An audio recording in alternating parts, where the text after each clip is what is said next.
என்னுடைய அடுத்த படத்திற்கான படப்பிடிப்பு தூத்துக்குடியில் நடக்க இருக்கிறது.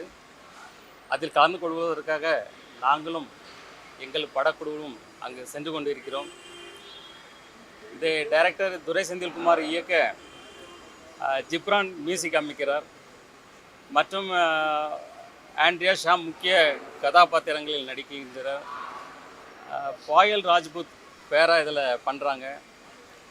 தூத்துக்குடியை தொடர்ந்து வட மாநிலங்கள் மற்றும் வெளிநாடுகளிலும் படப்பிடிப்பு தொடர்ந்து நடக்க இருக்கிறது. இந்த திரைப்படத்தை விரைவில் முடித்து ஏப்ரல் மாதத்தில் திரைக்கு கொண்டு வர எங்கள் படக்குழு முழு முயற்சியோடு செயல்பட்டு கொண்டிருக்கிறது. இது வந்து ஒரு லெஜண்ட் படத்துலேருந்து இது டோட்டல் கான்ட்ராஸ்டாக இருக்கும். ஒரு ஆக்ஷன் த்ரில்லர் ஓரியன்ட் ஃபிலிம்.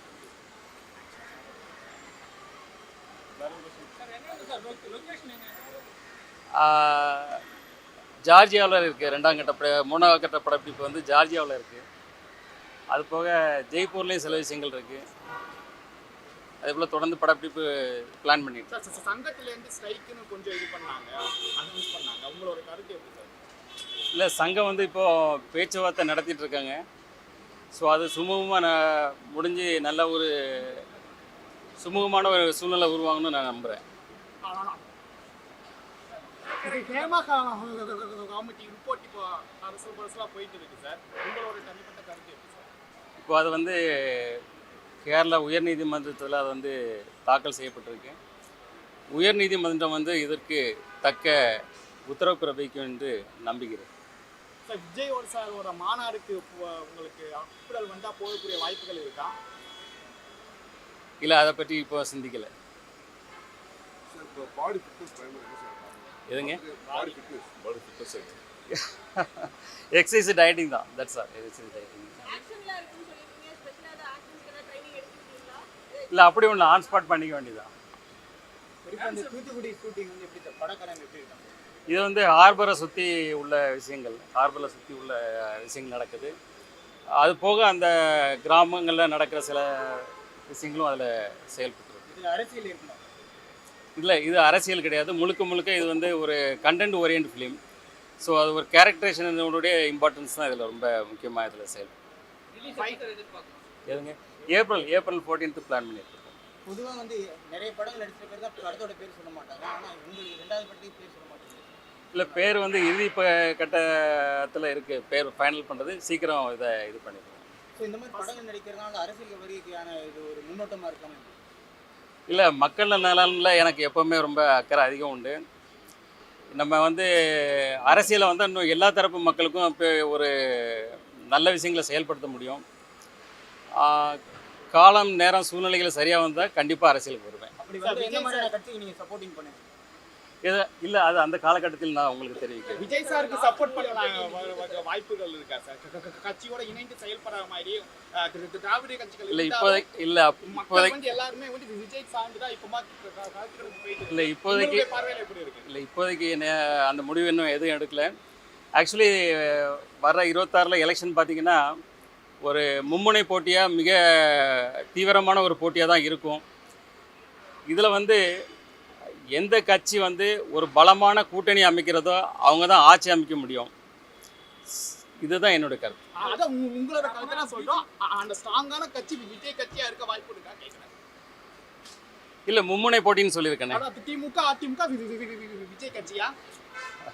அதாவது அந்த நேரத்தில் எம்ஜிஆர் காலத்தில் இந்த இப்போ இருக்கிற காலத்துக்கு வித்தியாசம் இல்லை சார். இப்போ சிஎம்க்கு ஆசைப்படுறாங்க நடிகர்கள். இப்போ தளபதி கூட பார்த்தீங்கன்னா சிஎம் ஆசை.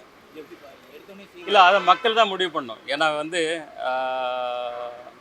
மக்கள் தான் முடிவு பண்ணணும். சார், விஜய் சாரோட லாஸ்ட் மூவி அனௌன்ஸ்மெண்ட் இன்னைக்கு இருக்கு சார். நீங்களும் இன்னைக்கு அனௌன்ஸ் பண்ணிருக்கீங்க. அவருக்கு பூர்த்தி அந்த மாதிரி. ஐயோ, பெரிய பெரிய விஐபிலாம் வந்து பார்த்தீங்கன்னா பிஜேபியில தான் வந்து சார்ந்து அதிக வாய்ப்பு. நீங்கள் அது மாதிரி பிஜேபி? இல்லை, என் கொள்கைகளுக்கு உடன்பாடான கட்சிகளோட நான் இணைந்து செயல்படுவேன். என்ன சார்? மக்கள் வந்து ஒரு சந்தோஷமாக வாழணும். அதுக்கு என்னென்னு பார்த்தீங்கன்னா பொருளாதாரம் வலிமையாக இருக்கணும். அவங்க அந்த பொருளாதார வலிமையை அவங்களுக்கு ஏற்படுத்துறதுக்கு என்ன செயல்படுத்தணும், அதுதான் என்னுடைய எண்ணம். எனக்கு என் கொள்கைக்கு ஒத்து வரக்கூடிய கட்சிகளும் இணைந்தால் கண்டிப்பாக எதிர்பார்க்கலாம். ஆ இணைந்தால் கண்டிப்பாக செயல்படுவேன். சார் ரொம்ப சந்தோஷம். ஏன்னா ஒரு வெற்றிகரமான பயணத்தை முடிச்சுட்டு முதல்வர் இன்னைக்கு வந்திருக்கிறாரு. அவருக்கு என்னுடைய வாழ்த்துக்கள். சார் ஹீரோயினை பொறுத்த வரைக்கும் ஃபர்ஸ்ட் படத்துல ஏகப்பட்ட ஹீரோயின் ஆடியோ லான்ச்லாம் வந்தாங்க. இந்த இந்த இந்த படத்துல எத்தனை ஹீரோயின்ஸ் இருக்காங்க, நாங்க எப்போ பார்க்கலாம்? டான்ஸ் மூவ்மெண்ட் பார்க்கலாமா உங்ககிட்ட இருந்து? இல்லை, கண்டிப்பாக எதிர்பார்க்கலாம். ஆனால் நீங்கள் எதிர்பார்த்த மாதிரி 10 ஹீரோயின்லாம் கிடையாது, ஒரே ஒரு ஹீரோயின் தான். சார் நீங்கள் உள்ளூர்ல இருந்து நிறைய வியாபாரம்லாம் பண்ணி ஒரு தொழிலதிபராக மாட்டீங்க. இப்படி கட்டத்தில் மு.க. ஸ்டாலின் அவர்கள் வந்து பார்த்தீங்கன்னா வெளிநாட்டில் வந்து முதலீடுங்கிறத பண்ணிட்டு வராரு. இது எப்படி நம்ம நாட்டில்? இல்லை, ரெண்டுமே தேவை தானே. நம்மளுக்கு பொருளாதாரம் வலிமையாகுன்னா உள்நாட்டு முதலீடு வெளிநாட்டு முதலீடு எல்லாம் சேர்ந்தா தானே நம்மளுக்கு ஒரு பொருளாதார வலிமை வரும்.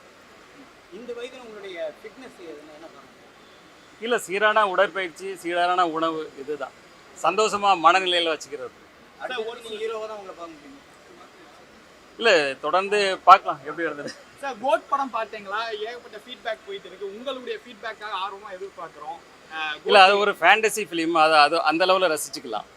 அடுத்த தளபதிங்கிற இடத்த யார் பிடிப்பான்னு நினைக்கிறீங்க? எஸ்கேட்ட இப்போ கோட் படத்துல வந்து விஜய் அவர்கள் சொல்லியிருந்தாரு. நீங்கள் தான் சொல்லணும்.